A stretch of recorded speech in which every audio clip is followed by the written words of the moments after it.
She was sitting in my chair. That buttery leather seat I broke in with 4 years of 12-hour days was now holding someone else. Legs crossed, smiling like the seat always belonged to her. On the screen behind her, my old title glowed, Project Director. But the name beneath it wasn't mine. It was hers, Sloane. I stood in the doorway of Whitethorn Strategic Group's corner office, holding the team report I'd trained her to create, while she smiled at me like a guest at her table. My stomach twisted into knots I couldn't untangle. "Didn't you hear?" she said, tilting her head with practiced sympathy. "They officially made me permanent." The words hit like ice water. Permanent. Not temporary. Not transitional. My promotion, the one I'd worked toward for 4 years, had been handed to the woman I'd spent 6 months teaching everything I knew. Where are you reading from today? Drop your location in the comments below because this story gets wild. Hit that like button if you've ever trained someone who stabbed you in the back. They made me stay for the announcement. I stood next to the interns while my boss, Holden, called Sloane a bright new leader with bold energy. The conference room erupted in applause, and I clapped too. My palms stung with each hollow strike. This was supposed to be my moment. 6 months ago, Holden had pulled me aside after quarterly reviews and said the project director role was mine to grow into. He'd said I was irreplaceable and the backbone of this department.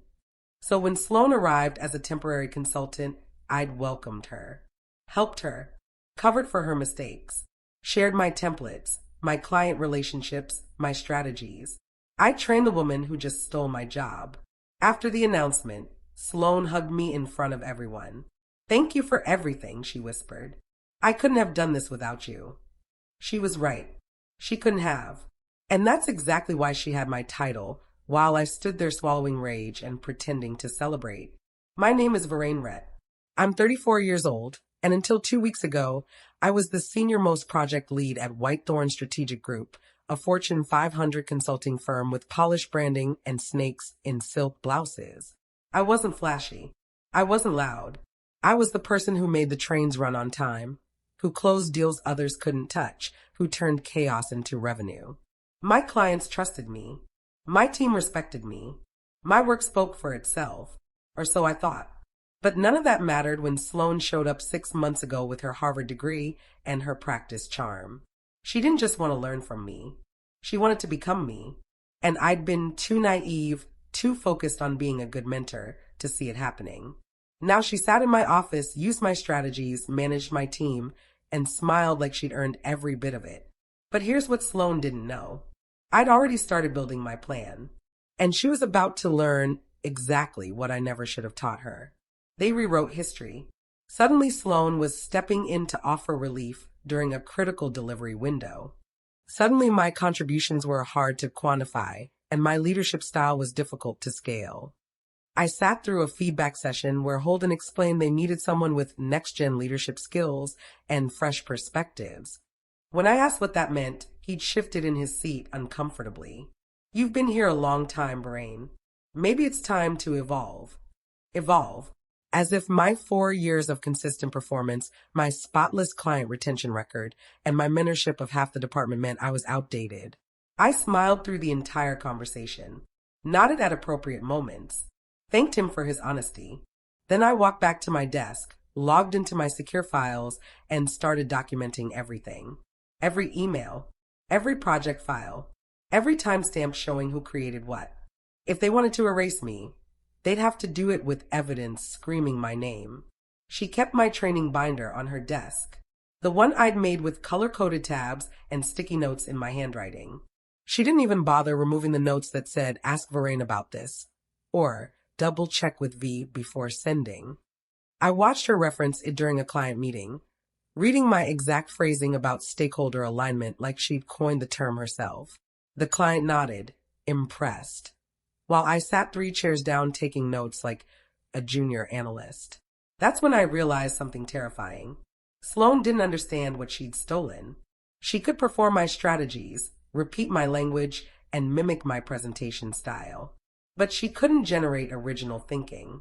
She was a beautiful photocopy of my work, convincing from a distance, but hollow up close, and that gave me leverage.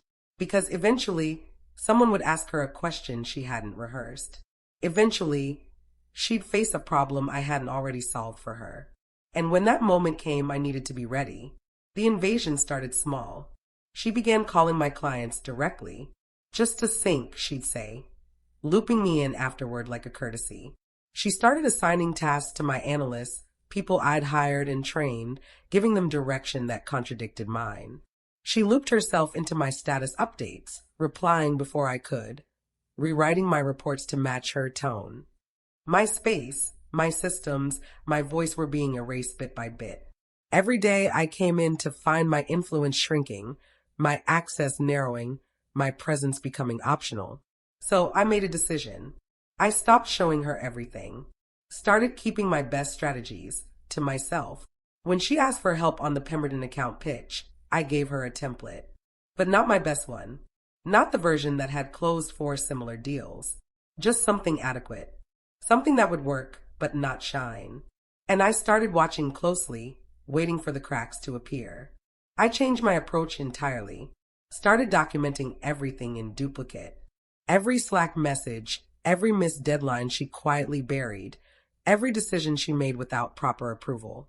I created mirror copies of all shared files on my personal drive with timestamps. Then I slowly removed her access to my proprietary workflows, not loudly or dramatically, just quietly adjusted permissions, claiming I was reorganizing my files for better security. She never noticed because she never looked that closely. She was too busy performing confidence to notice the foundation was crumbling. I also started building relationships she didn't know existed. Coffee meetings with Taylor from HR, lunch with senior partners she hadn't met yet, casual conversations with the finance team who controlled project budgets. While Sloan played queen in my old office, I was building an invisible network. And networks, I was learning, mattered more than titles. I heard her in the break room, whispering to Taylor, who I'd been cultivating a friendship with for 3 weeks. I think Veraine's struggling to adapt, Sloan said, her voice dripping with false concern. She seems resistant to change.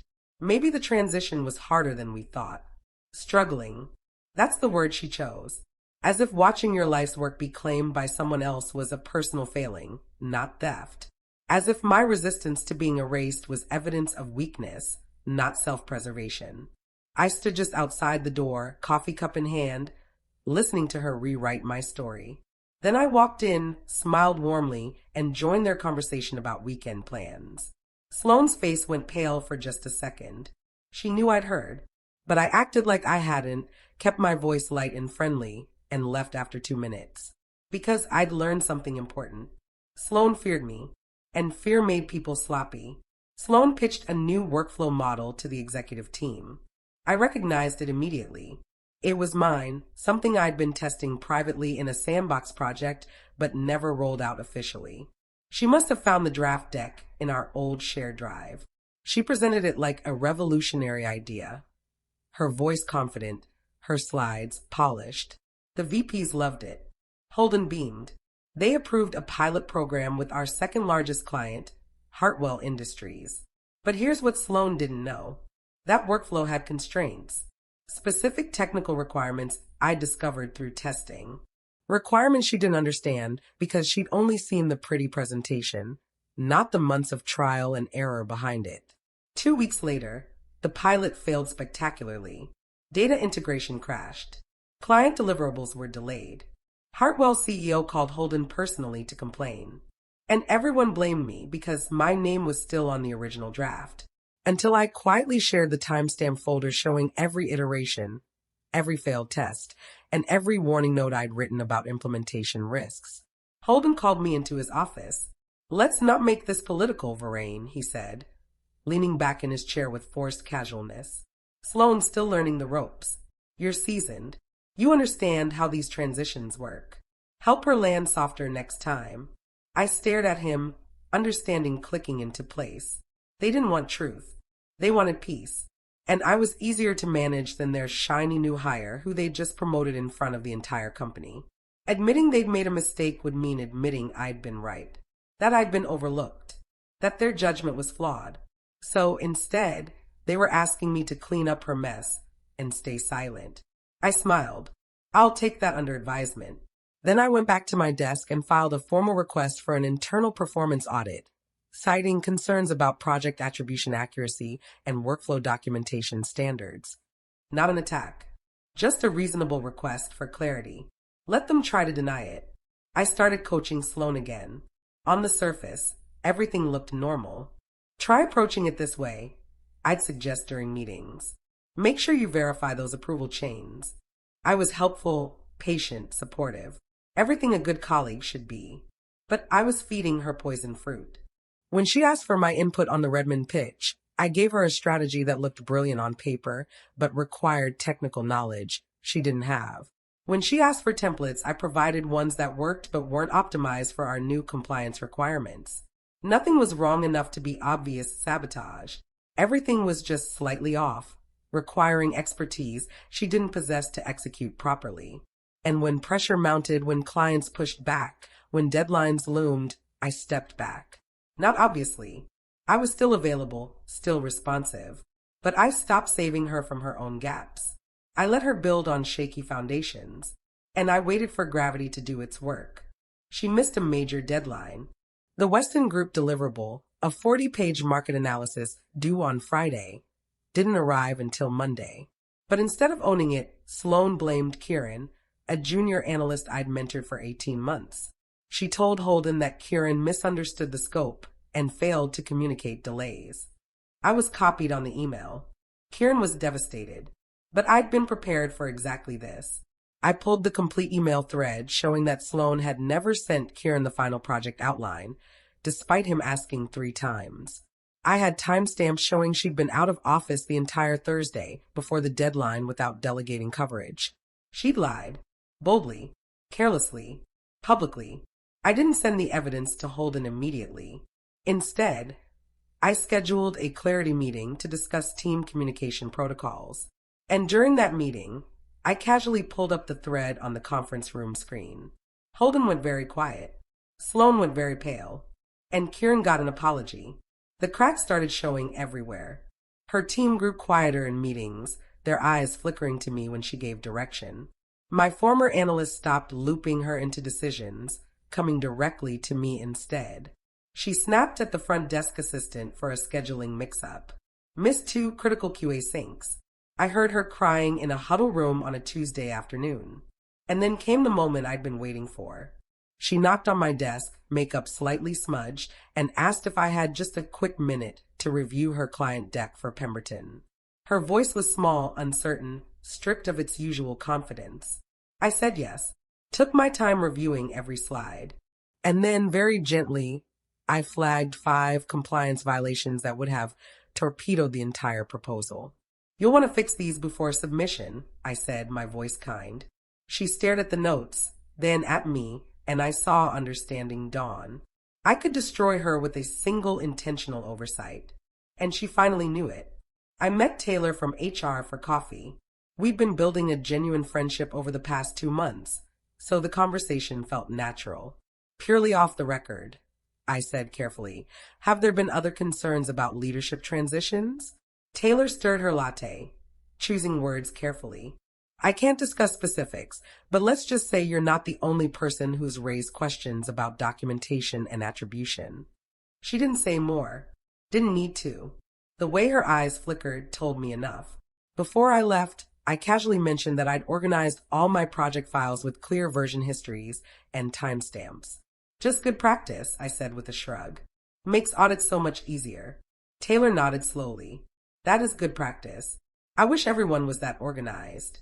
When I got back to my desk, I sent her a thank you for coffee email with an attached folder of documentation. Not a complaint, just context, just in case anyone needed clarity later. Sloan joined a high-stakes call with Hartwell Industries' executive team. These were the clients whose pilot had failed, and they wanted detailed explanations about our corrective strategy. She wasn't ready. I knew it. Holden knew it. But he'd insisted she lead the call to rebuild confidence in her leadership. 10 minutes in, they pushed back on her projections. She stumbled over technical acronyms, gave outdated budget numbers, couldn't explain the methodology behind her recommendations. I watched her confidence crumble in real time, her voice getting smaller, her sentences trailing off. I waited exactly 10 seconds, long enough for the silence to become uncomfortable. Then I unmuted. If I may add some context, I said, my voice calm and measured. For the next 8 minutes, I walked them through the technical details, corrected the numbers, explained the strategic rationale behind every decision. The client relaxed. The call ended positively. Afterward, Sloane tried to thank me. Don't mention it, I said pleasantly. But her face told me everything. She finally understood I could help her succeed or watch her fail, and the choice was entirely mine. I sent Sloane a strategy template. She'd asked for something to use for an upcoming client proposal, and I delivered promptly. The template looked professional, comprehensive, exactly like my other frameworks. But it was outdated, based on compliance standards from 2 years ago, before our firm updated protocols. And it was intentionally vague on technical specifications, requiring deep knowledge to fill in properly. She used it for a bid with Redmond Group, one of our fastest growing accounts. The proposal looked polished on the surface, but the numbers didn't align with current regulatory requirements. Procurement flagged it immediately. They sent it back with a detailed list of discrepancies, copying the entire executive team. Holden called Sloane into his office. I could hear raised voices through the walls. 30 minutes later, she emerged, face flushed, and marched to my desk. Where did that template come from? She demanded. I pulled up my files, showing her the current, accurate version with clear timestamps. This is what I use. Did you grab an old one from somewhere? Her mouth opened, then closed. She had no response, because we both knew she'd used exactly what I'd sent. She just couldn't prove it. One of the senior partners, a woman named Cecilia Grant, called me into her office. I'd been building a relationship with her slowly, sharing insights about client retention strategies during company events. Veraine, I've noticed you've been stepping in quite a bit lately, she said, studying me over her reading glasses. I nodded, keeping my expression neutral, just supporting where needed. Some of the clients have mentioned you specifically, she continued. They've asked why you're not leading their accounts directly anymore. I didn't throw Sloane under the bus. Didn't need to. I'm happy in whatever capacity serves the firm best, I said simply. Cecilia leaned back. Would you be open to stabilizing some key accounts while we assess departmental performance? It wasn't a promotion. Not yet. But it was recognition. Visibility. A crack in the door that had been slammed shut 6 months ago. Of course, I said. Sloane was still sitting in my old office, but the ground beneath her was turning to sand. Sloane submitted her quarterly mentorship report, listing me as her primary coach. She'd logged 40 hours of mentorship time, positioning it to boost her performance review and secure her annual bonus. But the form required my signature to be official. HR sent it to me for approval. I read through her descriptions of what I'd taught her, watching her take credit for strategies she'd learned from me while framing herself as a quick study who'd elevated my basic frameworks. Every line was a small rewriting of reality. I could have signed it, could have let it go. Instead, I sent it back to HR with a note, not entirely accurate. Happy to discuss specifics if needed. That single sentence triggered an audit. Taylor had to verify every mentorship claim against documented meetings and email records. Half of Sloane's logged hours couldn't be substantiated, and the bonus she was counting on reduced by 40%. She didn't confront me. She didn't have to. The message was clear. I wasn't going to let her build her career on my invisible labor anymore. The power dynamic shifted visibly. Sloane started avoiding me, no longer dropping by my desk with questions or looping me into casual conversations. But while she retreated, others moved closer. Senior team members started coming to me for strategic advice again. I was included in high-level planning sessions. My input was cited in executive emails. When the team planned the approach for a new client pitch, someone said, we should probably get Veraine's perspective on this. Sloane tried to interject with her own ideas, but they were generic, surface-level suggestions that didn't account for the client's specific history. Holden cut her off gently. Let's table that. We're going with Veraine's framework this time. It wasn't dramatic. No one announced a changing of the guard. But I watched Sloane's influence evaporate one meeting at a time, while mine quietly rebuilt. She'd taken my title. But titles, I was learning, meant nothing without the respect that came from actual competence. I wasn't in the room when it happened, but the news traveled fast. Sloane received her first official written warning for performance irregularities and documentation inconsistencies. The warning cited the Hartwell failure, the missed Weston deadline, and discrepancies in her mentorship reporting. She stormed past my desk afterward, face red, jaw clenched. Didn't say a word. Didn't look at me. She didn't have to. We both knew the truth. I hadn't destroyed her. I'd simply stopped protecting her from the consequences of her own gaps. Every failure she'd experienced in the past month had been her own doing, built on foundations she didn't understand, using strategies she couldn't execute independently. I taught her how to perform my job, but I'd never taught her how to actually do it. And without me running interference, fixing her mistakes, filling in her knowledge gaps, the illusion fell apart. She wasn't incompetent. She just wasn't ready. And she climbed too high, too fast, on a ladder I'd built for her. Sloane made one final attempt to regain control. In an executive strategy meeting, she presented an idea for restructuring client engagement protocols. I recognized it immediately. It was a concept I'd discussed privately with Holden 3 weeks earlier, something I'd been developing in conversation, but hadn't formalized yet. She'd apparently overheard part of the discussion and decided to run with it. She presented it confidently, positioning it as her strategic initiative. But Holden cut her off mid-slide. We've already reviewed this framework with Veraine. She's developing the implementation plan. The room went silent. Sloane's face drained of color. She looked at me, then at Holden, mouth opening and closing without sound. For the first time since she'd arrived, she had absolutely nothing to say. No smooth recovery. No pivoting to another topic, no charming deflection. Just silence and the dawning realization that everyone in the room now saw what I'd known for months. She couldn't generate original strategic thinking. She could only borrow mine. Holden announced it as a strategic reset to optimize departmental structure and clarify leadership roles. Sloane was transitioned into a new project-based role focused on client research and junior team support. No direct reports. No strategic authority. No title beyond senior consultant. I was asked to oversee departmental operations and team development for the next quarter, reporting directly to Cecilia Grant. Not officially project director yet, but functionally doing the role with executive visibility and support. The afternoon the announcement went out, I walked past Sloane's desk. She was packing personal items into a box, moving like someone underwater. She wouldn't meet my eyes. I didn't stop, didn't gloat, didn't say anything. There was nothing to say. She climbed on my back to reach a position she wasn't ready for, and gravity had done the rest. I'd simply stopped being the foundation that held her up. And without me, she'd fallen exactly as far as her actual capabilities could carry her, which wasn't very far at all. 3 weeks after the restructuring, Sloane asked for a meeting. Just the two of us, in a small conference room with glass walls. She looked smaller somehow, her confidence stripped away, replaced by something raw and uncertain. "You set me up," she said quietly, hands folded on the table. I looked at her directly. "No, you set yourself up. I just stopped fixing your mistakes and filling your gaps. Everything that happened was the natural consequence of you taking credit for work you didn't understand. You could have helped me," she said, voice breaking slightly. "I did help you. For 6 months, I gave you everything I knew.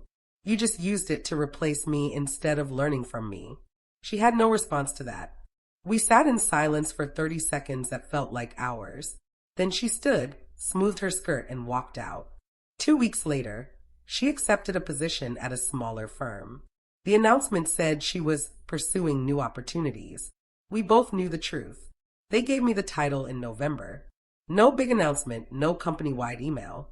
Just a quiet meeting with Cecilia and Holden where they offered me project director with a 15% raise and oversight of 3 major client portfolios. "We should have done this 6 months ago," Cecilia said simply. I accepted with a handshake. The following Monday, my nameplate appeared on the office door. The same buttery leather chair I'd broken in over 4 years. The same view of downtown I'd earned. Director of Strategic Operations, Veraine Rhett. People congratulated me in the hallway. My team sent celebratory emails. Holden made a brief announcement in the weekly meeting, praising my steady leadership and strategic excellence. I never mentioned Sloane again. Didn't need to. She'd become what she'd made me feel for 6 months, invisible. A footnote in someone else's success story.